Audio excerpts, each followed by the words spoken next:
Hi viewers, இன்றைக்கி நம்ம சீம்பாலில் அல்வா செய்யப்போகிறோம். சீம்பால் பார்த்திங்கன்னா எங்கள் வீட்டு பக்கத்தில் ஒரு மாடு கன்று போட்டது. ஸோ அவங்க கொடுத்தாங்க.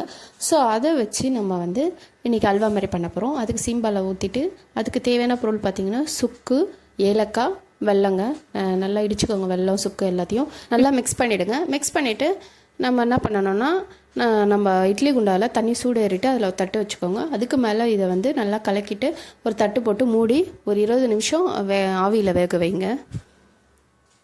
20 நிமிஷம் கழித்து பார்ப்போம் எப்படி இருக்குன்னு. ஸோ ரொம்ப ஈஸியானது, ஆனால் ரொம்ப ரொம்ப ஹெல்த்திங்க. ஹெல்த்தின்னு என்ன பார்க்குறீங்களா, இம்யூனிட்டி பவருங்க. ஏன்னா சீம்பால் மாடு கண்ணு போட்டோடனே கறக்கிறது இல்லையா, அவ்வளோ இம்யூனிட்டி பவர் இதில் இருக்குது. ஸோ எல்லாருமே சாப்பிடுங்க, ஹெல்த்தியாக இருங்க.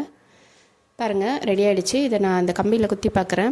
ஒட்டாமல் வந்துச்சுன்னா வெந்துடுச்சுன்னு அர்த்தம். பாருங்கள், சூப்பரான சீம்பால் அல்வா ரெடிங்க. ஈவன் சாப்பிட்டு எப்படி இருக்குது சொல்கிறேன் பாருங்கள். நல்லா இருக்கா?